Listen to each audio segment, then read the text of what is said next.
إن الحمد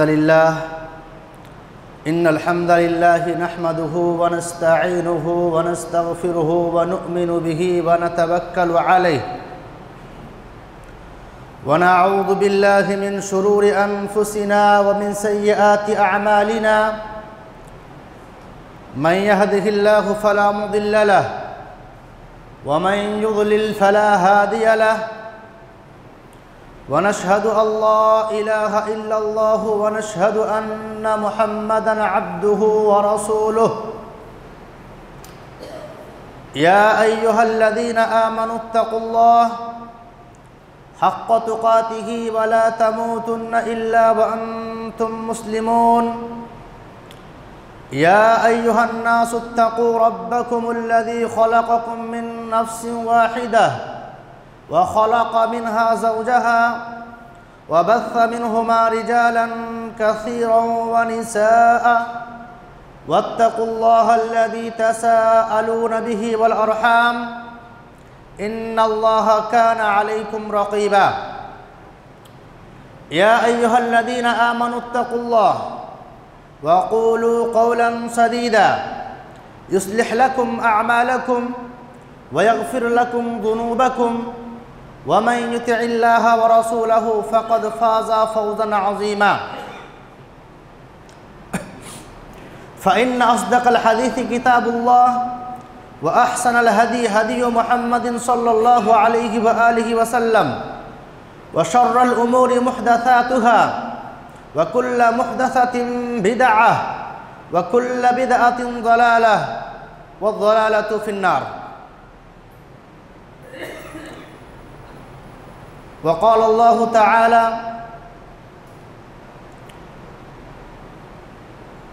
وإذا سألك عبادي أني فإني قريب أجيب دعوة الداء إذا دعاني فليستجيبوا لي وليؤمنوا بي لعلهم يرشدون وقال النبي الكريم صلى الله عليه وآله وسلم في الحديث المبارك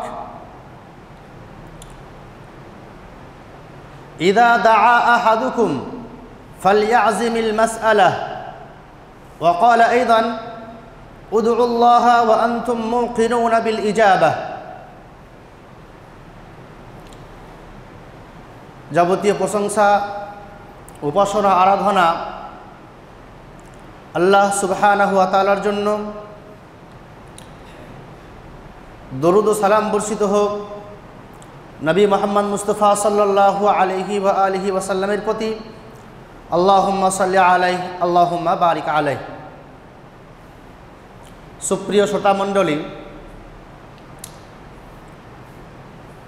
বছরে 12টা মাস, বছরের 12টা মাসের এই রমজান মাসের গুরুত্ব, মর্যাদা, সম্মান ঠিক সেরকম ধরনের যেমন ইয়াকুব আলাইহিস সালাতু ওয়াস সালাম একজন নবী।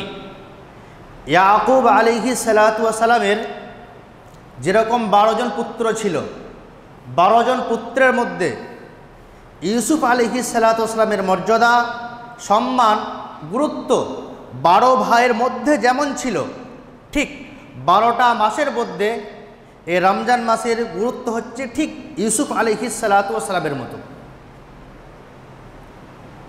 আর সত্যি তাই, যদি আমরা ইউসুফ আলাইহিস সালাতু ওয়াস সালাম এনার নাম তো শুনেছি, ঘটনাও পড়েছি, বক্তাদের কাছ থেকে শুনেছি।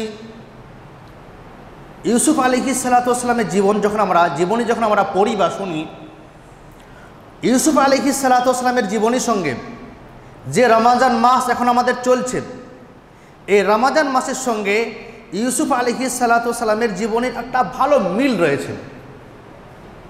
সেটা কেমন আপনি দেখেন, আমরা জানি ইউসুফ আলাইহিস সালাতু ওয়াস সালাম যখন ছোট অবস্থায় ছিলেন, বাল্যাবস্থায়, ঠিক ওই বালক অবস্থাতেই তার 10 ভাই হিংসাবশত ইউসুফ আলাইহিস সালাতু ওয়াস সালামকে একটা কূপে নিয়ে গিয়ে নিক্ষেপ করে দেয়, ফেলে দেয়। আচ্ছা বলুন তো, যে কূপে ইউসুফ আলাইহিস সালাতু ওয়াস সালাম কিছুদিন জীবন কাটালেন, থাকলেন, সেই কূপের কি কোনো খাবার ব্যবস্থা ছিল? নিশ্চয় ছিল না, আল্লাহ খাইয়েছিলেন, ঠিক আছে। তবে ইউসুফ আলাইহিস সালামের আমরা সাধারণভাবে একজন সাধারণ মানুষ হিসেবে আমরা বুঝতে পারি বা ধরে নিতে পারি, সেখানে ইউসুফ আলাইহিস সালামের খাবারের কষ্ট অবশ্যই হয়েছে।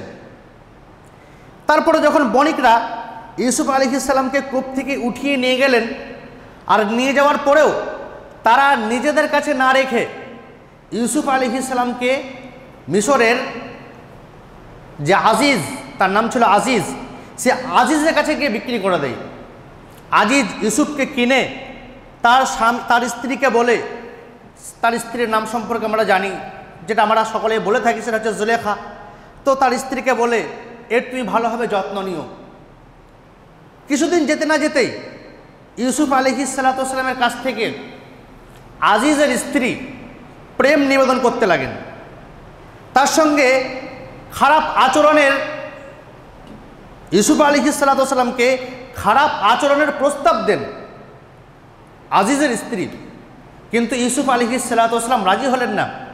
আপনার কি মনে হয় রাজি হননি? তারপরেও কি ইউসুফের প্রতি জুলেখার, আজিজের স্ত্রীর সেই সহানুভূতি, সেই ভালোবাসা ছিল? কখনো না।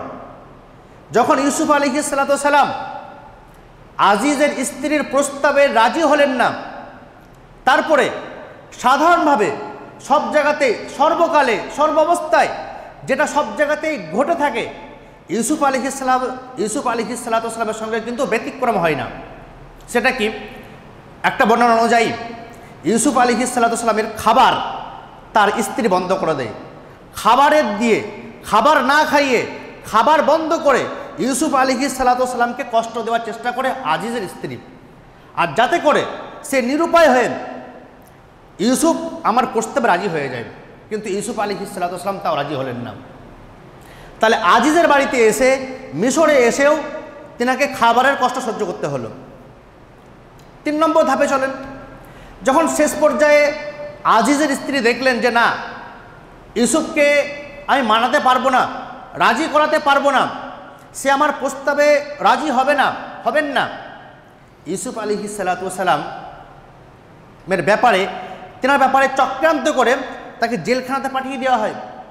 আচ্ছা বলেন, জেলখানাতে খাবারের সুযোগ থাকে, পরনের ভালো সুবিধা থাকে না, থাকার ভালো ব্যবস্থা থাকে না, অর্থাৎ ইউসুফ আলাইহিস সালামকে জেলখানাতেও খাবারের কষ্ট সহ্য করতে হয়। তাহলে আপনি দেখেন, 3টা ধাপে আপনি দেখেন, এক কূপ, সেখানেও খাবারের কষ্ট, মিশরে আজিজের বাড়ি, সেখানেও খাবারের কষ্ট, জেলখানাতে গিয়ে সেখানেও খাবারের কষ্ট। আল্লাহ সুবহানাহু ওয়া তাআলা এই তিন ধরনের কষ্টের পরে পরবর্তীকালে ইউসুফ আলাইহিস সালামকে যে প্রতিদান দিয়েছিলেন, যে পুরস্কার করা হয়েছিল, সে পুরস্কারটা কি ছিল? সেই পুরস্কারটাও ছিল ঠিক সেই পুরস্কারের বিপরীত যে কষ্টের সম্মুখীন এতদিন ধরে তিনি তিন জায়গাতে হয়ে এসেছিলেন, খাবারের কষ্ট। আল্লাহ সুবহানাহু ওয়া তাআলা পরবর্তীকালে ইউসুফ আলাইহিস সালামকে পুরস্কারও দিলেন। তো কিসের পুরস্কার দিলেন? খাবারের পুরস্কার দিলেন। তিনাকে শুধুমাত্র মিশরের নয়, বরং পার্শ্ববর্তী যে সমস্ত দেশগুলো ছিল, ইউসুফ আলাইহিস সালামকে আল্লাহ সুবহানাহু ওয়া তাআলা খাদ্যমন্ত্রী বানিয়ে দিলেন, ফাইন্যান্স মিনিস্টার বানিয়ে দিলেন, খাবারের দিয়ে পুরস্কার দিলেন। তো দেখেন, রমজান মাস, এই রমজান মাসেও আমাদের রোজাদার ব্যক্তিদের সবচাইতে যে কষ্টগুলো বেশি হয়, 2টা কষ্ট। একটা হচ্ছে খাবারের কষ্ট, আর হচ্ছে তৃষ্ণার কষ্ট, পিয়াসের কষ্ট। খাবারের কষ্টটা সব বেশি হয়, আর তার চাইতেও বেশি হয় পিপাসার কষ্টটা। তো রোজাদার ব্যক্তিদের যে 2টা কষ্ট সবচাইতে বেশি হয়, তার মধ্যে সবথেকে বেশি হচ্ছে পিপাসার কষ্ট।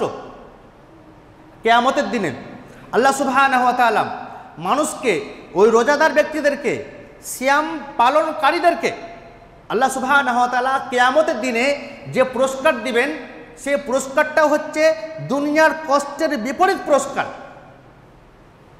ঠিক ইউসুফ আলাইহিস সালামকে আল্লাহ সুবহানাহু ওয়া তাআলা যেমনটা দিয়েছিলেন। কি পুরস্কার দেওয়া হবে রোজাদার ব্যক্তিদের জন্য? পুরস্কারের কথা আমরা শুনেছি এর আগে বক্তব্যতে। রাসূলুল্লাহ সাল্লাল্লাহু আলাইহি ওয়াসাল্লাম বললেন, ইন্না ফিল জান্নাতি বাবান, জান্নাতে দরজা রয়েছে, অনেক দরজা আছে, আর বহু দরজার বহু নামও রয়েছে। কোনো দরজার নাম হচ্ছে বাবু সাদাকা, কোনো দরজার নাম হচ্ছে বাবু সালাত। এরকমভাবে বিভিন্ন দরজার বিভিন্ন নাম রয়েছে। জান্নাতের দরজা সমূহের মধ্যে থেকে একটা দরজা, একটা গেটের নাম হচ্ছে বাবুর রায়্যান। রায়্যান দরজা, রায়্যান গেট। রায়্যান মানে কি ভাই?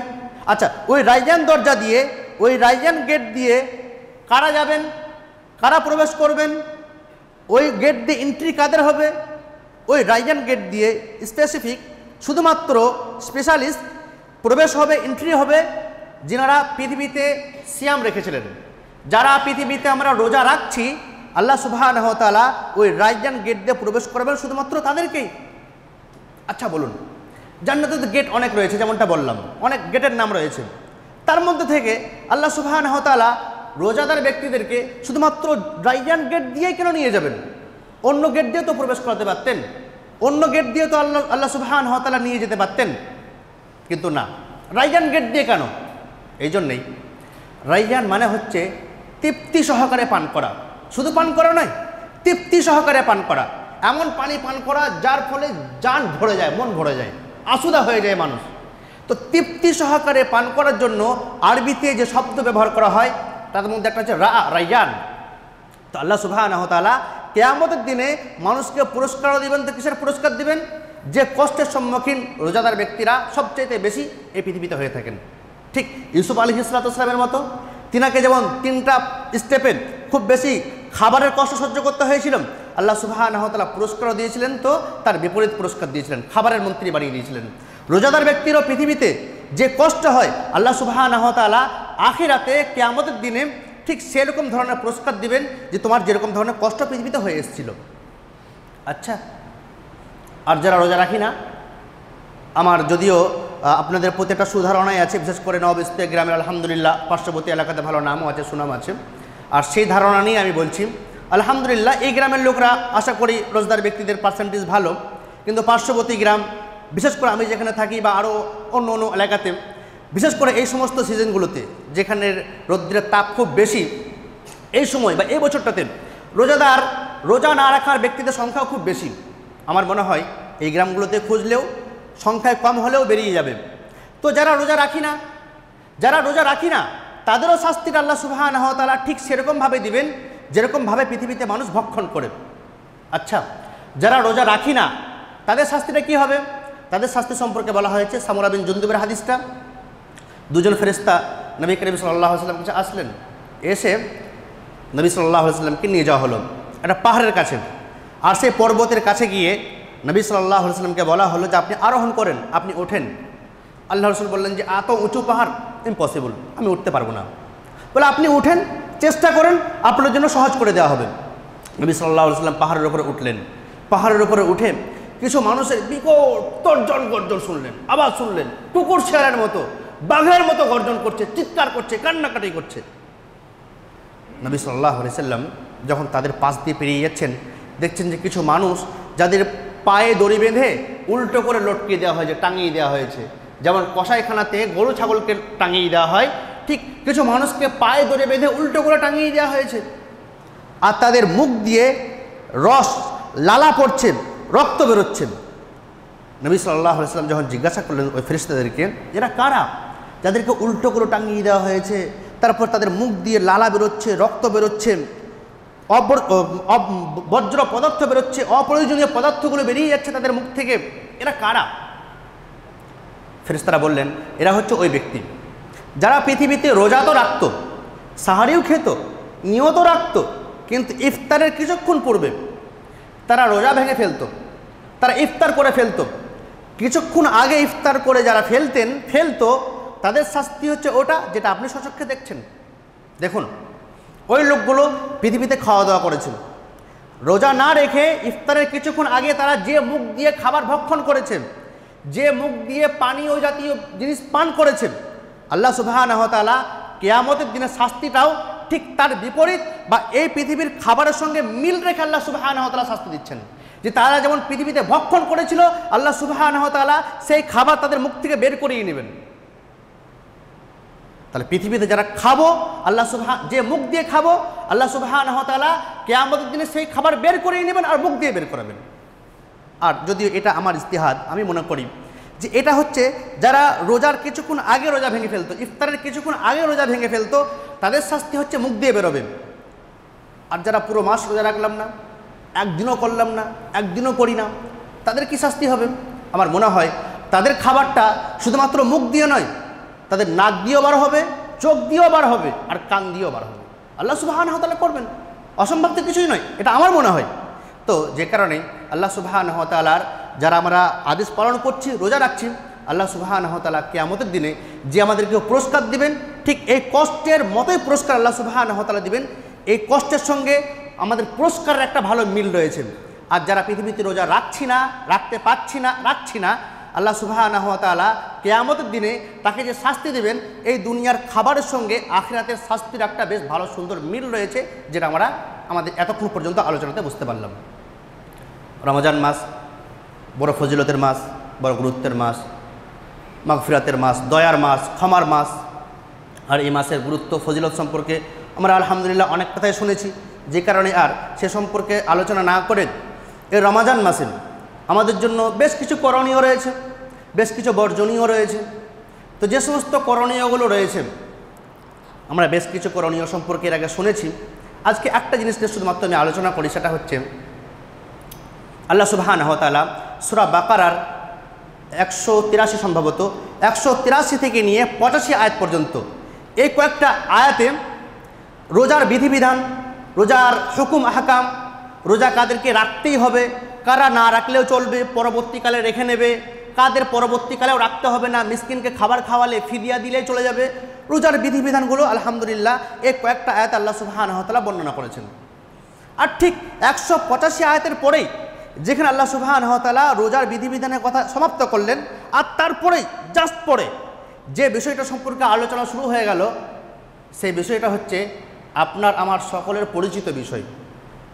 আল্লাহ সুবহানাহু ওয়া তাআলা রোজার বিষয়টাকে যেখানে সমাপ্ত করলেন, তারপরেই যে বিষয়টা, যে সাবজেক্টটা নিয়ে কথা বলতে লাগলেন, সেই বিষয়টা হচ্ছে দোয়া বিষয়।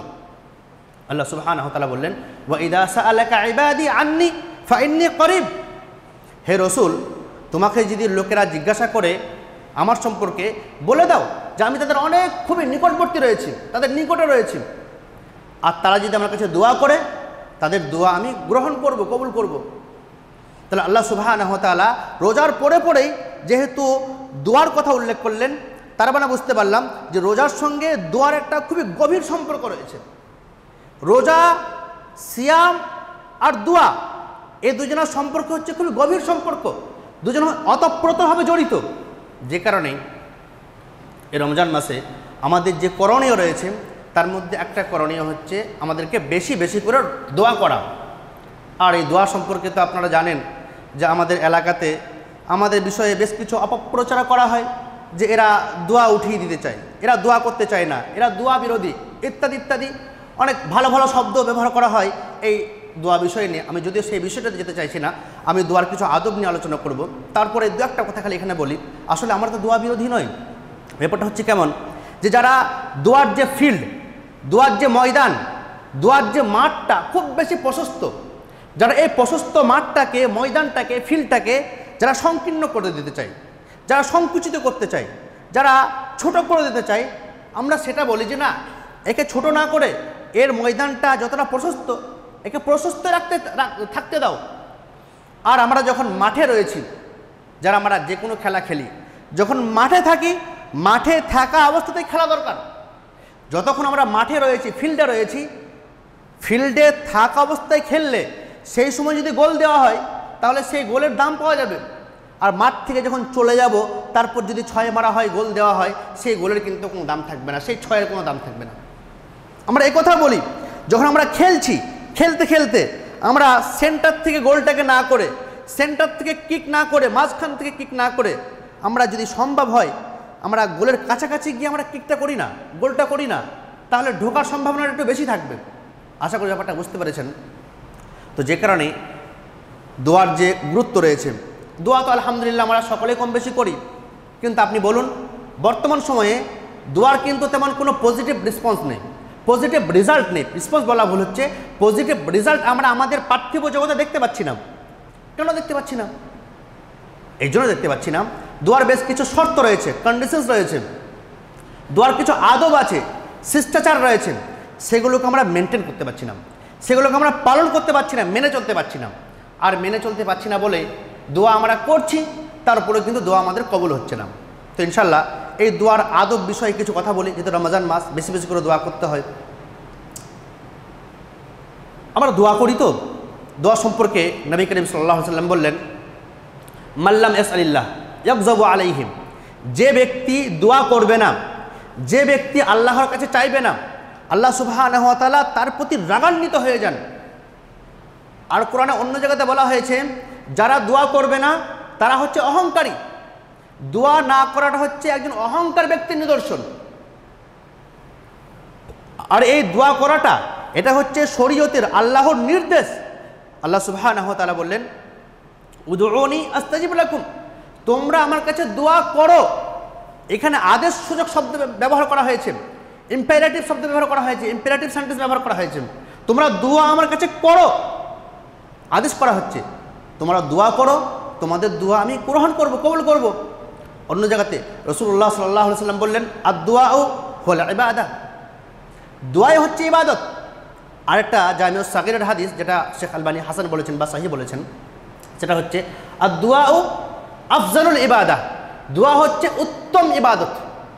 তাহলে দোয়াটা হচ্ছে ইসলামে খুবই গুরুত্বপূর্ণ বিষয়। আমরা দোয়া করি, দোয়া করার পরে অনেক সময় পজিটিভ রেজাল্ট যদি না আসে, আমরা দোয়া করা কিন্তু ছেড়ে দিই, আর মনে মনে ভাবি দোয়া করছি কিন্তু দোয়া কবুল হচ্ছে না। আসলে কি জানেন, এই ধরনের যারা আমরা মানসিকতা রাখি, এটা আমাদের একটা ভুল ধারণা। আমরা দোয়া করে পৃথিবীতে যদি রেজাল্টটা না পাই, তাহলে আমরা ভাবি আমার দোয়া গ্রহণ হচ্ছে না, কবুল হচ্ছে না। এটা আপনার আমার একটা মিসকনসেপশন, একটা ভুল ধারণা। নবী করিম সাল্লাল্লাহু আলাইহি ওয়াসাল্লাম বললেন, যে কোনো মানুষ যদি দোয়া করেন আর দোয়ার যদি প্রতিবন্ধকতাগুলো তার মধ্যে না থাকে, দোয়ার যে আদব রয়েছে সে আদব মতো যদি সে দোয়া করেন, তাহলে তার দোয়া কবুল হবেই, 100% শিওর। কিন্তু তার যে প্রতিদান, দোয়া কবুল হওয়ার যে উপায়, যে ধরন, সেই ধরনটা হচ্ছে 3 রকম ধরনের। এটা মনে রাখবেন একটু। দোয়া কবুল করলে, দোয়া করলে দোয়া কবুল হবেই, তবে দোয়া কবুলটা 3 রকমভাবে হতে পারে। 1 নম্বর হচ্ছে আইয়াদদাখিরাহা ফিল আখিরাহ, আল্লাহ সুবহানাহু ওয়া তাআলা যে দোয়াটা আমি করছি, সেই দোয়াটা দুনিয়াতে কবুল না হয়ে এর বিনিময়টা আল্লাহ সুবহানাহু ওয়া তাআলা আখিরাতের জন্য রেখে দেন। এর প্রতিদানটা দুনিয়াতে পাবো না, কিন্তু আখিরাতে পাবো। আপনি আমি তো বুঝতে পারছি না দোয়া কবুল হয়েছে কি হয়নি, কিন্তু আল্লাহ সুবহানাহু ওয়া তাআলার দরবারে দোয়া কবুল হয়ে গেছে। আল্লাহ দুনিয়াতে দিলেন না ঠিক আছে, কিন্তু এর বিনিময়টা, এই দোয়ার প্রতিদানটা আল্লাহ সুবহানাহু ওয়া তাআলা আখিরাতে আমাকে দেবেই। তাহলে দোয়া কবুল হওয়ার একটা জায়গা হচ্ছে, একটা উপায়, মাধ্যম হচ্ছে, পদ্ধতি হচ্ছে আল্লাহ সুবহানাহু ওয়া তাআলা দুনিয়াতে না দিয়ে আখিরাতে দেবেন, যেটা আপনি আমি বুঝতে পারি না। দ্বিতীয় হচ্ছে যে দোয়া কবুল হয়েছে, আল্লাহ আখিরাতেও দেবেন না, দুনিয়াতে দিয়েছেন, আপনি বুঝতে পারেননি। সেটা কীরকমভাবে, সেটাও নবী সাল্লাল্লাহু আলাইহি ওয়াসাল্লাম বললেন, আন ইয়াসরিফা আনহু সুআ মিসলাহা, আপনি দোয়া করলেন, আপনার দোয়া গ্রহণ হয়েছে, কবুল হয়েছে। সেটা কীরকমভাবে, সেটা এরকমভাবে যে হয়তো আপনার ভাগ্যে, আপনার তাকদিরে একটা বিপদ লেখা ছিল, একটা মুসিবত লেখা ছিল, একটা অসুখ লেখা ছিল। তো আল্লাহ সুবহানাহু ওয়া তাআলা আপনার ওই দোয়ার ফলে যে বিপদটা, যে মুসিবতটা, যে বালাটা আপনার আসার কথা ছিল, সেটা আল্লাহ সুবহানাহু ওয়া তাআলা সরিয়ে দিলেন, দূর করে দিলেন, আপনি বুঝতে পারলেন না। যেমন ধরেন, আপনি আল্লাহর কাছে দোয়া করলেন, আল্লাহ গো আমার 50,000 টাকার প্রয়োজন, সাপোজ এমনি বলি, আমার 50,000 টাকার প্রয়োজন। আপনি কিন্তু 50,000 টাকা পেলেন না, আপনি বুঝতে পারছেন না যে আমি পেয়েছি। দেখা গেল আপনার এমন একটা অসুখ আপনার ভাগ্যে লেখা ছিল, যার দরুন আপনার খরচা হতো, অপারেশন করতে খরচা হতো 50,000 টাকা বা 60,000 টাকা। আল্লাহ সুবহানাহু ওয়া তাআলা সেই অসুখটাকে আপনার কাছ থেকে দূর করে দিলেন। মানে আল্লাহ সুবহানাহু ওয়া তাআলা আপনাকে প্রতিদান দিচ্ছেন। কেমন দিচ্ছেন? ওই দোয়ার বিনিময়ে যেটা আপনি চেয়েছেন, তার বিনিময়ে একটা বিপদ আপদকে আল্লাহ সুবহানাহু ওয়া তাআলা আপনার কাছ থেকে দূর করে দিচ্ছেন। আপনি তো জানেন না যে আপনার বিপদ দূর হয়েছে না হয়নি, আপনার দোয়া কিন্তু কবুল হয়েছে। তো আল্লাহ সুবহানাহু ওয়া তাআলা কোনো বিপদকে দূর করিয়েও আপনার দোয়া গ্রহণ করে থাকেন। দুটা হলো। 3 নম্বর হচ্ছে যে না, আপনি দোয়া করলেন, আপনার দোয়া পৃথিবীতেই কবুল হবে, দুনিয়াতেই কবুল হবে। তবে এই কবুল হওয়াটা আবার 2 রকম ধরনের। সঙ্গে সঙ্গে হয়ে যাবে, বা সঙ্গে সঙ্গে না হয়েও কিছু কিছু দোয়া হতে পারে আপনার ডিলে হতে পারে, দেরি হতে পারে, যেমনটা নবীদের সঙ্গে ঘটেছে। আপনি দেখেন মুসা আলাইহিস সালাতু ওয়াস সালাম, ঘটনা বলছিলাম, তিনি যখন শ্বশুর বাড়ি থেকে ফিরছেন, মাদায়েন থেকে মিশর ফিরছেন, মিশর ফেরার সময় মাঝখানে তিনাকে নবী করা হয়। যখন তিনাকে নবী করা হলো, মুসা আলাইহিস সালাতু ওয়াস সালাম আল্লাহর কাছে বেশ কিছু জিনিস চাইলেন, চেয়ে নিলেন। তার মধ্যে একটা জিনিস ছিল, আল্লাহ গো, আমার মুখের ভাষা যে খুব বেশি স্পষ্ট নয়, আমি সুদক্ষ বক্তা নই, তো আল্লাহ তুমি আমাকে সুদক্ষ বক্তা তৈরি করে দাও। ওয়াহালুল উকদাতাম মিন লিসানি, আমার মুখের, আমার জিহ্বার যে বাঁধন গিট রয়েছে, সেই বাঁধনগুলোকে আল্লাহ তুমি খুলে দাও, আমাকে স্পষ্ট ভাষী করে দাও, যেন আমি লোকদেরকে ফিরাউনের কাছে গিয়ে যেন আমি ভালোভাবে কথাবার্তা বলতে পারি। আল্লাহ কাছে চাইলেন। আরও চেয়েছিলেন কিছু কথা, যে আমার ভাই, বড় ভাই হারুনকে আমার সঙ্গে বানিয়ে দাও, তাকেও নবী করে দাও। এই ধরনের বেশ কিছু দোয়া মুসা আলাইহিস সালাতু ওয়াস সালাম আল্লাহ সুবহানাহু ওয়া তাআলার কাছে চাইলেন। আল্লাহ সুবহানাহু ওয়া তাআলা সঙ্গে সঙ্গে গ্রহণ করলেন, সাথে সাথে কবুল করলেন। বললেন মুসাকে, মুসা যাও, তুমি যা যা চাইছো সব তোমাকে দিয়ে দেওয়া হলো। তাহলে মুসা আলাইহিস সালাতু ওয়াস সালাম এখানে দোয়া করলেন, সঙ্গে সঙ্গে গ্রহণ হলো। তারপর আপনি দেখেন, যখন মিশরে গেলেন, মিশরে গিয়ে যখন ফিরাউনকে দাওয়াতের কাজ করলেন, ফিরাউনকে আল্লাহর দিকে আহ্বান করলেন মুসা আলাইহিস সালাতু ওয়াস সালাম, ফিরাউন কিন্তু মেনে নেয় না। আর মেনে না নেওয়ার পরেও নির্মমভাবে অত্যাচার চালায় মুসা আলাইহিস সালাম। আর তখনকার যুগের যারা নামধারী মুসলমান ছিল, বানি ইসরাইল, নামধারী মুসলমান কেন বললাম, এর পেছনে কারণ আছে। কারণ বর্তমান সময়ের মুসলমান আর ফিরাউনের যুগের মুসলমান, মুসা আলাইহিস সালাতু ওয়াস সালামের যুগের মুসলমান বানি ইসরাইল, ওই বানি ইসরাইল আর আমাদের আজকালকার যুগের মুসলমানদের মধ্যে খুব সুন্দর একটা মিল রয়েছে, এখন বলার সেটা সময় নেই। আর সেই যুগের কিপ্তি আর এই যুগের যারা নন মুসলিম, তাদের সঙ্গে একটা ভালো মিল রয়েছে। সেই যুগের কিপ্তিরাও বানি ইসরাইলদেরকে ধরে ধরে মারত, নির্যাতন করত, তাদের মসজিদগুলোকে ভেঙে দিত, তাদের ঘর বাড়িগুলোকে ভেঙে দিত, তাদের সন্তানগুলোকে হত্যা করত, জায়গায় জায়গায় ধরে ধরে মারত। ঠিক আজকে যেমন হচ্ছে, মুসা আলাইহিস সালাতু ওয়াস সালামের যুগে, ফিরাউনের যুগেও ঠিক সে একই রকম ধরনের কাজ হতো। ভালো মিল রয়েছে একটা। তো মুসা আলাইহিস সালাতু ওয়াস সালাম যখন মিশরে আসলেন, মিশরে এসে আল্লাহর কাছে দোয়া করলেন, আল্লাহ গো, তুমি আমাদেরকে, বানি ইসরাইলদেরকে ও আমাকে ফিরাউনের অত্যাচার থেকে বাঁচাও, রক্ষা করো, নিরাপদে রাখো, দূরে রাখো। আল্লাহ সুবহানাহু ওয়া তাআলা কিন্তু মুসা আলাইহিস সালাতু ওয়াস সালামের দোয়া সঙ্গে সঙ্গে কবুল করলেন না। মুসা আলাইহিস সালাতু ওয়াস সালাম যখন দোয়া করলেন, তার 20 বছর, প্রায় তার 20 বছর পরে গিয়ে আল্লাহ সুবহানাহু ওয়া তাআলা মুসা আলাইহিস সালামের দোয়া গ্রহণ করলেন, কবুল করলেন। আর ফিরাউনকে দরিয়াতে, নদীতে নয়, দরিয়াতে, সমুদ্রতে ডুবিয়ে মারলেন। আর মুসা আলাইহিস সালাতু ওয়াস সালামকে নাজাত দিলেন, পরিত্রাণ দিলেন ফিরাউনের হাত থেকে, কবল থেকে। তাহলে দেখেন, এক জায়গাতে মুসা আলাইহিস সালাতু ওয়াস সালামের দোয়া সঙ্গে সঙ্গে কবুল হচ্ছে, আর অন্য জায়গাতে মুসা আলাইহিস সালাতু ওয়াস সালাম যিনি কালিমুল্লাহ, আল্লাহর সঙ্গে কথাবার্তা বলেছিলেন, তিনার দোয়াও আল্লাহ সুবহানাহু ওয়া তাআলা কবুল করতে দেরি করলেন, ডিলে করলেন। যে কারণে আপনার দোয়া যেটা পৃথিবীতে, দুনিয়াতে আপনি করছেন, তার প্রতিদান আপনি সঙ্গে সঙ্গে পেয়ে যেতে পারেন। আর সঙ্গে সঙ্গে না পাওয়ার পরেও যদি না পান, তাহলে সেটা কিছুদিন পরেও হলে আপনি পেতে পারেন। তবে আপনি কিন্তু দোয়া বন্ধ করবেন না, দোয়া ছেড়ে দেবেন না, দোয়া কিন্তু আপনি কন্টিনিউ করতেই থাকেন। এই দোয়ার বিষয়ে বলছিলাম আপনাদেরকে, যে দোয়ার বেশ কিছু আদব শিষ্টাচার রয়েছে। তার মধ্যে 1 নম্বর আদব হচ্ছে, 1 নম্বর শিষ্টাচার হচ্ছে, দোয়া কীরকমভাবে দোয়া করলে দোয়া কবুল হবে। দোয়া করার পূর্বে আপনি উজু করে নেন, ভালো করে উজু করে তারপর আপনি মসজিদে আসুন বা বাড়িতেই থাকুন। উজু করে কিবলার দিকে মুখ করে, কাবার দিকে মুখ করে, পশ্চিম দিকে মুখ করে আপনি দোয়া করুন। যদি হাত উঠিয়ে দোয়া করতে চান একাকি, কোনো অসুবিধা নেই, দোয়া করতে পারেন। যখন আপনি হাত তুলে দোয়া করছেন, হাত তোলাটাও যেন আমাদের একটা ট্র্যাডিশনাল হয়ে গেছে, প্রথাগতভাবে হাত তুলি, ওই তুললাম, বাস কী করলাম না করলাম, আবার মুখে বুলিয়ে ছেড়ে দিলাম। বিষয়টা কিন্তু এরকম ধরনের নয়, ট্র্যাডিশনাল দোয়া চলবে না। হাত যদি তুলতেও চান, হাত তুলে দোয়া করুন, তবে হাত তুলে দোয়া করারও সিস্টেম রয়েছে, হাত তোলারও একটা নির্দিষ্ট পদ্ধতি রয়েছে, ওর আদব রয়েছে, শিষ্টাচার আছে।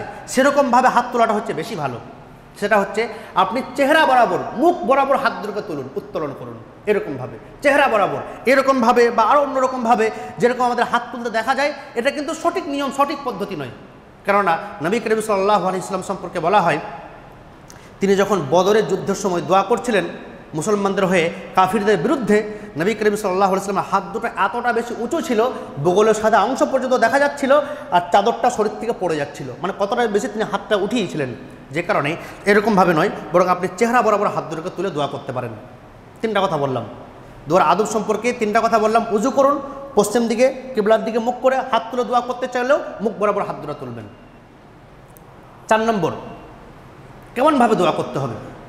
দোয়া করার ব্যাপারে আমরা কেমন করি, আমার যেটা চাওয়া পাওয়া সেটা ডাইরেক্ট শুরু করে দিই। বড় সময় চাই না, কিছু আরবিতে কি ভুং ভাং বলি না বলি, তার অর্থ পড়তে কিছু জানি না, আর বাস তারপরে সেরে দিই না। এটা দোয়ার আদব শিষ্টাচার নয়।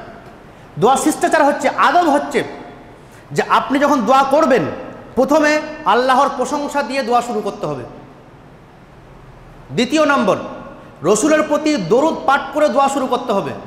প্রথমে আল্লাহর প্রশংসা, দ্বিতীয়ত আল্লাহর দরুদ, তারপরে যেটা আপনার চাওয়া পাওয়া সেটা আপনি চান। বলে আল্লাহর প্রশংসা কী করে করব, জানি না কিছুই। কেন জানেন না? সূরা ফাতিহা পাঠ করেন না? সূরা ফাতিহা পড়েন। দরুদ জানেন না? আল্লাহুম্মা সাল্লি আলা মুহাম্মাদিন পাঠ করেন, যথেষ্ট। যদি আপনি আরও সংক্ষিপ্ত করতে চান আল্লাহর প্রশংসা আর দরুদ, তাহলে আপনি আলহামদুলিল্লাহ রাব্বিল আলামিন ওয়াসসালাতু ওয়াসসালামু আলা রাসূলিল কারীম, যথেষ্ট, এনাফ। এইটুকু শব্দ বলে আপনি আপনার দোয়া শুরু করে দিন। যা চাওয়ার আপনি চান। চাওয়ার সময়ও আপনাকে উচিত যে আল্লাহর যেগুলো গুণাবলীর নাম রয়েছে সেই নামের ওসিলা দিয়ে দোয়া করা। যেমন, আল্লাহ গো তুমি তো রহিম, তুমি তো দয়াবান, তুমি তো রহমান দয়ালু, আল্লাহ গো তোমার এই দয়া আমার উপরেও করো। আল্লাহ গো তুমি তো গফফার, তুমি তো গফুর, তুমি তো ক্ষমাশীল, তুমি তো ক্ষমা করেনেওয়ালা, আল্লাহ গো আমাকে ক্ষমা করে দাও। আল্লাহ গো তুমি মুতি, তুমি তো প্রদানকারী, তুমি তো দাও, তুমি তো রাজিক, তুমি তো অন্নদাতা, আমার ছেলেটা চাকরি করে দাও, আমার ব্যবসাতে আয় উন্নতি দাও, বরকত দাও। তো আল্লাহর যে রাজ্জাকের যে গুণবাচক নাম রয়েছে সেই গুণ দিয়ে আপনি দোয়া করবেন। এছাড়াও আপনার জীবনে, প্রত্যেকটা মানুষের জীবনে তো ভালো কাজ তো কিছু না কিছু তো করি, তো আপনার জীবনে যে সৎকর্ম রয়েছে, ভালো কাজ রয়েছে, সেই ভালো কাজের ওসিলা দিয়ে আপনি দোয়া করুন। যে আল্লাহ গো অমুক দিনে একটা ভিখারিকে 10টা টাকা দিয়েছিলাম, 5টা টাকা দিয়েছিলাম, 1 টাকা দিয়েছিলাম, আরও কিছু জীবনে ভালো কাজ করেছেন, মাকে একটা শাড়ি কিনে দিয়েছেন, আরও কিছু ভালো কাজ করেছেন, সেই ভালো কাজের ওসিলা দিয়ে আপনি আল্লাহ সুবহানাহু ওয়া তাআলার কাছে দোয়া করেন। প্লেন দোয়া নয়, এই ওসিলা থাকবে, আল্লাহর সুন্দর সুন্দর নামগুলো দিয়ে দোয়া করবেন। ইব্রাহিম আলাইহিস সালাতু ওয়াস সালাম, আপনি দোয়া করুন, আল্লাহ গো সেই কুদরতের ওসিলাতে তুমি আমাদেরকে এই মহামারী থেকে রক্ষা করো, এই ভাইরাস থেকে বাঁচাও। যে কুদরতের দ্বারা আগুন ইব্রাহিম আলাইহিস সালাতু ওয়াস সালামকে স্পর্শ করতে পারেনি, যে কুদরতের দ্বারা পানি মূসা আলাইহিস সালাতু ওয়াস সালামকে ডোবাতে পারেনি, আল্লাহ গো সেই কুদরতের ওসিলাতে তোমার কাছে আমি দোয়া করছি। আল্লাহ সুবহানাহু ওয়া তাআলা আপনার দোয়া শুনবেন, এই ভাইরাসকে আমাদের কাছ থেকে দূর করে দেবেন। আল্লাহ সুবহানাহু ওয়া তাআলার এই ধরনের ওসিলা দিয়ে দোয়া করতে হবে, শুধুমাত্র ওই কিছু মুখস্থ শব্দ দিয়ে নয়। পরবর্তী একটা আদব শিষ্টাচার হচ্ছে, আপনি যখন দোয়া করছেন আপনার দোয়াটাতে খুব অ্যাক্টিভ হতে হবে। আপনার দেহ আর মন দুটারই যোগ থাকতে হবে। আপনার হাতও উঠেছে, মুখ থেকে কিছু শব্দও বেরোচ্ছে, আপনি যেমন শারীরিকভাবে অ্যাক্টিভ, ফিজিক্যাল যেমন অ্যাক্টিভ, আপনার মনটাকেও, হার্টটাকে, হৃদয়টাকে অ্যাক্টিভ করতে হবে। মানে দেহযোগ আর মনোযোগ এই দুটা জিনিসকে দিয়ে দোয়া করতে হবে। যদি মনের যোগ না থাকে, মনটা যদি উপস্থিত না রাখেন, শুধুমাত্র হাত তুললেন আর কি বললেন না বললেন বুঝতে পারলেন না, মুখে হাত মুছে চলে গেলেন, দোয়া কবুল নাও হতে পারে। দেহর যোগ ওর চাইতে বেশি মনের যোগ দরকার, মনের উপস্থিতি দরকার। যেমনটা নবী করিম সাল্লাল্লাহু আলাইহি ওয়াসাল্লাম বললেন, লা ইস্তাজিবু, দোয়া কবুল হতেই পারে না। কাদের দোয়া কবুল হবে না? বিকলবিন গাফিলিন লাহিন, যারা উদাসীনভাবে দোয়া করে, যারা অমনোযোগী হয়ে দোয়া করে, যাদের দোয়া করার সময় মনের আর মুখের সাথে কোনো মিল থাকে না, তো যাদের মন উপস্থিত থাকে না তাদের দোয়া আল্লাহ সুবহানাহু ওয়া তাআলার কাছে গ্রহণ হবে না। নবী সাল্লাল্লাহু আলাইহি ওয়াসাল্লামের কথা। আর বলেন, মনকে উপস্থিত না রাখা ব্যক্তির দোয়ার সংখ্যা আমাদের সমাজে বেশি, বিশেষ করে যেটা আমরা নামাজের পরে দোয়া করি, অনেক জায়গাতেই দেখি আমরা। তাহলে মনকে উপস্থিত রেখে দোয়া করতে হবে, এটা হচ্ছে দোয়ার একটা আদব শিষ্টাচার।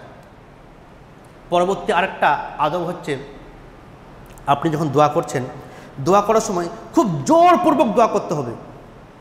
নবী করিম সাল্লাল্লাহু আলাইহি ওয়াসাল্লাম বললেন, ইদা দাআ আহাদুকুম ফালইয়াযিমিল মাসআলা, যখন তোমরা দোয়া করবে খুব জোর করে দোয়া করো, যে আল্লাহ তোমাকে দিতে হবে, তুমি দেবে না তো কে দেবে, আমি তোমার বান্দা, গুনাহগার বান্দা, ভুল করেছি, ক্ষমা করেছি, কিন্তু আল্লাহ তুমি তো আমার রব, তুমি তো প্রভু, তুমি তো আমার মালিক, তুমি তো আমার খালিক, তুমি তো স্রষ্টা, তোমার কাছে আমি যাবো কার কাছে? কার কাছে আর চাইবো? আল্লাহ তুমি যদি ইবলিসকে দিতে পারো, শয়তানকে দিতে পারো, তা আমাকে দিবে না কেন আল্লাহ? আল্লাহ সুবহানাহু ওয়া তাআলা ইবলিসের কথা তো শুনেছিলেন না? ইবলিসও তো আল্লাহর কাছে দোয়া করেছিল যে আল্লাহ গো কিয়ামত পর্যন্ত আমাকে জীবিত রাখো, মানুষের রোগে রোগে যাতে করে যেতে পারি। তো আল্লাহ তুমি ইবলিসের কথা যদি শোনো, তার দোয়া যদি গ্রহণ করো, কবুল করো, তাহলে আমার দোয়া কেন গ্রহণ করবে না, কবুল করবে না? আল্লাহকে তোমাকে করতে হবে, তোমাকে দিতে হবে, জোর করে দোয়া করা, জোর করে দোয়া করার কথা বলা হয়েছে হাদিসে। আর এরকমভাবে দোয়া করতে মানা করা হয়েছে, আল্লাহুম্মা ইনশিতা ফাগফিরলি, আল্লাহুম্মা ইনশিতা ওয়ারহামনি। আল্লাহ তুমি যদি চাও তাহলে আমাকে ক্ষমা করে দাও, তুমি যদি চাও আমাকে দয়া করো, তুমি যদি চাও, এইরকম ধরনের শব্দ ব্যবহার করে দোয়া করাটা ঠিক নয়, জোর করে দোয়া করতে হবে। দোয়ার আদব সমূহের মধ্যে থেকে একটা আদব হচ্ছে উদুল্লাহ ওয়া আনতুম মুকিনুনা বিল ইজাবা। যখন দোয়া করব দৃঢ় বিশ্বাস নিয়ে, কনফিডেন্স নিয়ে দোয়া করতে হবে যে হ্যাঁ আল্লাহ সুবহানাহু ওয়া তাআলা এটা আমাকে দিবেই। আগেরটা কি ছিল, আপনি দোয়া করার সময় জোর করে করেন, আর যখন দোয়া করছেন আপনার মনে মনে এই বিশ্বাসটা থাকা দরকার, এই ইয়াকিন থাকা দরকার যে আমি যে দোয়াটা করছি আল্লাহ আমার কথা শুনছে, এখন শুধুমাত্র আল্লাহ আমার কথাই শুনছে আর আল্লাহ আমাকে দিবেনি, এই বিশ্বাস, এই দৃঢ় বিশ্বাসটা থাকা দরকার আপনার মধ্যে। যেমনটা নবী সাল্লাল্লাহু আলাইহি ওয়াসাল্লাম বললেন উদুল্লাহ ওয়া আনতুম মুকিনুনা বিল ইজাবা, দোয়া বিশ্বাসের সহিত করতে হবে। যদি আমরা এরকমভাবে দোয়া করি তাহলে আল্লাহ সুবহানাহু ওয়া তাআলা আমাদের এই দোয়া গ্রহণ করবেন। আল্লাহ সুবহানাহু ওয়া তাআলার কাছে দোয়া করি যে দোয়ার কিছু আদব শিষ্টাচার আমরা শুনলাম, যাতে করে আমরা এরকমভাবে দোয়া করতে পারি। আল্লাহ গো তুমি আমাদেরকে সে সুমতি দাও, সে তৌফিক দাও, আমিন। আলহামদুলিল্লাহি রাব্বিল আলামিন ওয়াল আকিবাতু লিল মুত্তাকিন ওয়াস সালাতু ওয়াস সালামু আলা সাইয়্যিদিনা আশরাফিল আমবিয়া ওয়াল মুরসালিন নবিয়িনা মুহাম্মদ ওয়া আলা আলিহি ওয়া সাহবিহি আজমাইন, আম্মা বা'দ। আউযু বিল্লাহি মিনাশ শাইতানির রাজিম, বিসমিল্লাহির রহমানির রহিম, উদউনি আস্তাজিব লাকুম। আমরা আলোচনা করছিলাম দোয়ার কিছু শিষ্টাচার নিয়ে, কেমনভাবে দোয়া করলে দোয়া কবুল হবে। আর কয়েকটা কথা শুধুমাত্র বলে দিই, কেমনভাবে দোয়া করলে দোয়া কবুল হবে না, যেগুলো সম্পর্কে স্পেশালভাবে বলা হয়েছে তোমরা এরকমভাবে দোয়া করো না, বা কোন কোন কাজের জন্য দোয়া গ্রহণ হয় না, দোয়া কবুল হয় না। তার মধ্যে একটা খুবই গুরুত্বপূর্ণ, সেটাকে ছেড়ে আমি দ্বিতীয়তে যাচ্ছি। এতে এটা আমাদের সমাজের খুব বেশি অবহেলা দেখা যায়। সেটা হচ্ছে নবী করিম সাল্লাল্লাহু আলাইহি ওয়াসাল্লাম বললেন লা তা'মুরুন্না বিল মা'রুফি ওয়ালা তানহাউন্না আনিল মুনকার, অবশ্যই তোমরা লোকদেরকে ভালো কাজের আদেশ দেবে, মন্দ কাজ থেকে বিরত রাখার চেষ্টা করবে, বিরত রাখবে। যদি ভালো কাজের আদেশ না দাও, মন্দ কাজ থেকে যদি বিরত না রাখো, তাহলে কি হবে, আইয়া বাআসাল্লাহু ইকাবাম মিনহু, আল্লাহ সুবহানাহু ওয়া তাআলা আমাদের প্রতি বিভিন্ন ধরনের ছোট ও বড় শাস্তি পাঠিয়ে দেবেন। সেটা বিভিন্ন রূপে হতে পারে, কখনো আমফানের রূপে হতে পারে, কখনো পঙ্গপালের রূপে হতে পারে, কখনো নভেল করোনা ভাইরাসের রূপে হতে পারে। আল্লাহ সুবহানাহু ওয়া তাআলা বিভিন্ন রূপে, কখনো অত্যাচারী বাদশাহ শাসকের দ্বারাও হতে পারে। তো আল্লাহ সুবহানাহু ওয়া তাআলা বললেন, নবী সাল্লাল্লাহু আলাইহি ওয়াসাল্লাম বললেন যে তোমরা ভালো কাজের আদেশ করবে, মন্দ কাজের নিষেধ করবেন, মন্দ কাজ থেকে লোকদেরকে নিষেধ করবেন। যদি না করো আল্লাহ সুবহানাহু ওয়া তাআলা তোমাদের প্রতি শাস্তি পাঠাবেন, ভাইরাস পাঠিয়ে দেবেন। আর সেই ভাইরাস থেকে তোমরা বাঁচার জন্য পৃথিবীতে সব জায়গাতেই দোয়া করবে, তাদউনাহু, তোমরা দোয়া করবে, ফালা ইস্তাজাবু লাকুম, তোমরা ভাইরাস থেকে বাঁচার দোয়া তো করবে, ফালা ইস্তাজাবু, তোমাদের দোয়া কিন্তু কবুল করা হবে না, গ্রহণ করা হবে না, অ্যাকসেপ্টেড হবে না। যদি দাওয়াতের কাজ না করা হয়, তাবলীগের কাজ না করা হয়, ভালো কাজের আদেশ বন্ধ কাজের নিষেধ যদি না করা হয়, তাহলে আপনার আমার মৌলভী সাহেবের দোয়া কবুল হবে না। বলবেন যে মৌলানা সাহেব এই দাওয়াতের কাজ করা এগুলো তো মৌলানা সাহেবদের কাজ, ইমাম সাহেবদের কাজ, ডক্টর জাকির নায়েকের কাজ, আরও কারোর কাজ, যারা দায়ী তাদের কাজ। দেখেন প্রত্যেকটা লোকের দাওয়াতের কাজের একটা স্তর রয়েছে, ঠিক আছে? আপনি যদি বড় মাপের না পারেন, আপনাকে একজন দায়ীর আহ্বানকারীর ভূমিকা পালন করতে হবে আপনার পরিবারের জন্য। আপনি নামাজ পড়তে আসছেন আলহামদুলিল্লাহ 5 ওয়াক্তের, আপনার ছেলেটা কিন্তু শুয়ে আছে, আপনার বৌমা ঘুমাচ্ছে, আপনার স্ত্রী হয়তো রোজা রাখেননি, আরও কিছু, স্ত্রীর কথা বললাম মানে একটা উদাহরণস্বরূপ। তো তারপরে কিন্তু আপনি কিছু বলছেন না, আপনি নিশ্চুপ, আপনি ভাবছেন যে ওরা করবে না, ওদের পাপ ওরা ভোগ করবে। গ্রামের আপনার প্রতিবেশী হয়তো কোনো একটা খারাপ কাজে লিপ্ত, আপনি কোনোদিনও তাকে বললেন না যে এরকম ধরনের ভাই এই কাজ করা যাবে না, আর আপনি ভাবলেন যে আপনি ভালো কাজ করছেন, আপনি পার পেয়ে যাবেন। না, এটা আপনার ভুল ধারণা। যদি আপনি ভালো কাজ করেন, কেউ যদি মন্দ কাজ করে, আপনি যদি তাকে বাধা না দেন, তাহলে তার যতটা শাস্তি হবে হাদিসের ভাষা অনুযায়ী আপনারও শাস্তি ততটা পরিমাণের হতে পারে। প্রমাণ হচ্ছে, আপনারা শুনেছেন যে দাউদ আলাইহিস সালামের যুগে মাছ ধরা নিয়ে 3টা দল হয়ে যায়। একটা দল মাছ ধরতে যাচ্ছিল, আর একটা দল বলেছিল যে না আমরা মাছ ধরতে যাব না, আর যারা যাচ্ছিল তাদেরকে মানাও করেছিল। আর একটা দল ছিল মাছ ধরতে যায়নি, তবে যারা যাচ্ছিল তাদেরকে মানাও করেনি। আল্লাহ সুবহানাহু ওয়া তাআলা এই 3টা জাতির মধ্যে ধ্বংস করেছিলেন, বাঁদর বানিয়েছিলেন কটা জাতিকে? 2জনকে না, 2 শ্রেণীকে। যারা মাছ ধরতে গিয়েছিল তাদেরকেও, যারা যায়নি তাকিয়ে দেখেছিল, মানা করেনি, এইভাবে ওরা খারাপ কাজ করছে, ওরা আল্লাহর কথা অমান্য করছে, করুক, আমরা তো আর করিনি এই বলে কিন্তু আল্লাহ সুবহানাহু ওয়া তাআলা ওদেরকে ছেড়ে দেয়নি। শাস্তি কিন্তু ওদেরকে পেতে হয়েছিল, বাঁদর ওদেরকে আল্লাহ সুবহানাহু ওয়া তাআলা করেছিলেন। পরিত্রাণ পেয়েছিলেন, ছাড় পেয়েছিলেন কারা? শাস্তি থেকে, যারা যায়নি আর মানাও করেছিল। যে কারণে আপনার আমার এই ঘটনা থেকে শিক্ষা নেওয়া দরকার যে আপনি যদি ভালো কাজ করছেন, আলহামদুলিল্লাহ 5 ওয়াক্ত নামাজ পড়ছেন, আরও সমস্ত ভালো কাজ কিছু করছেন, কিন্তু আপনার পরিবারের হয়তো সেই ধরনের কাজ কেউ করছে না, বা আপনার প্রতিবেশী, আপনার গ্রামের আর কেউ করছে না, আপনি কোনোদিনও তাকে কোনো কথা বললেন না, আর আপনি ভাবলেন যে আপনি পার পেয়ে যাবেন, না, ইম্পসিবল। এটা আপনার কিন্তু ভুল ধারণা একটা। যে কারণে আমরা নিজেরা ভালো কাজ করব আর লোকদেরকে ভালো কাজ করার কথা বলবো। আমর বিল মারুফ ওয়া নাহি আনিল মুনকার, লোকদেরকে ভালো কাজের আদেশ দেওয়া আর মন্দ কাজ থেকে বিরত রাখা। যখন এই জিনিসটা আমাদের মধ্যে থেকে উঠে যাবে, এখন প্রায় উঠে গেছে বলেই আমরা দোয়া করি, আর যে কারণে কিন্তু দোয়া কবুল হচ্ছে না। আর দোয়া কবুল না হওয়ার প্রতিবন্ধকতার এটা একটা কারণ যে দাওয়াতের কাজ ছেড়ে যখন আপনি দেবেন দোয়া কবুল হবে না। আর একটা বলে বাস 2 মিনিটের মধ্যে শেষ করে দিচ্ছি, সেটা হচ্ছে হারাম রুজি, হারাম খাবার। যদি আপনি হারাম খাদ্য ভক্ষণ করেন তাহলে আপনার দোয়া কবুল হবে না। বলার সময় নেই, তারা হাদিসটা ব্যাখ্যা করলে খুব সুন্দর হতো। আপনারা শুনেছেন একজন ব্যক্তি সম্পর্কে যে নবী সাল্লাল্লাহু আলাইহি ওয়াসাল্লাম বললেন যে একজন ব্যক্তি এসে, সে মুসাফির ব্যক্তি, তার চুলগুলো উস্কো খুস্কো, খুব কাকুতি মিনতি সহকারে সে দোয়া করছিল ইয়া রব দিয়ে। আর সে দোয়া করার পরে নবী করিম সাল্লাল্লাহু আলাইহি ওয়াসাল্লাম বললেন যে তার দোয়া কী করে কবুল হবে? গুজিয়া বিল হারাম, মালবাসাহু হারামুন ওয়া মাতাআমাহু হারামুন, তার খাবারটা হচ্ছে হারামের, তার পরনটা হচ্ছে হারামের, তার পোশাক আশাক হারামের।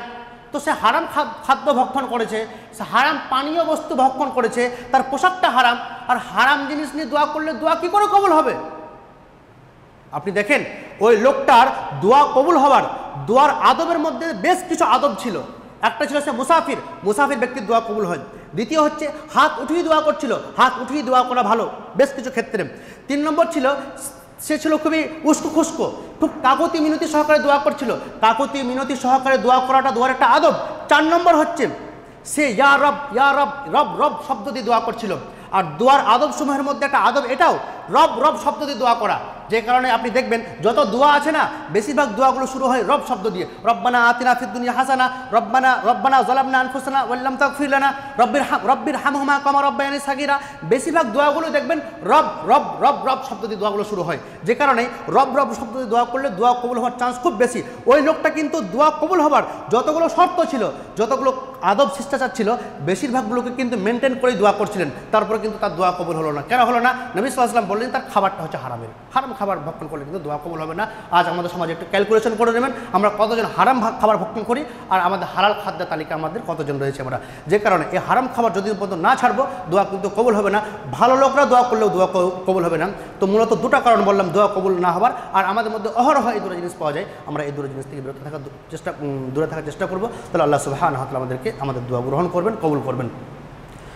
اللهم ربنا لا تؤاخذنا إن نسينا أو أخطأنا ربنا ولا تحمل علينا إصرا كما حملته على الذين من قبلنا ربنا ولا تحملنا ما لا طاقة لنا به واعف عنا واغفر لنا وارحمنا أنت مولانا فانصرنا على القوم الكافرين اللهم إنا أعوذ بك من البرص والجنون والجذام ومن سيء الأسقام اللهم إني أعوذ بك من منكرات الأخلاق والأهواء والأضواء أعوذ بكلمات الله التامة من شر ما خلق اللهم اغفر لنا وللمؤمنين والمؤمنات والمسلمين والمسلمات اللهم ألف بين قلوبهم وأصلح ذات بينهم وانصرهم على عدوك وعدوهم اللهم لعن الكفرة الذين يصدون عن سبيلك ويقاتلون أولياءك ويكذبون رسلك اللهم خالف بين كلمتهم وزلزل أقدامهم وشتت شملهم وفرق جمعهم اللهم أنزل بهم بعثك الذي لا ترده عن القوم المجرمين آمين سبحان ربك رب العزة عما يصفون والسلام على المرسلين والحمد لله رب العالمين. السلام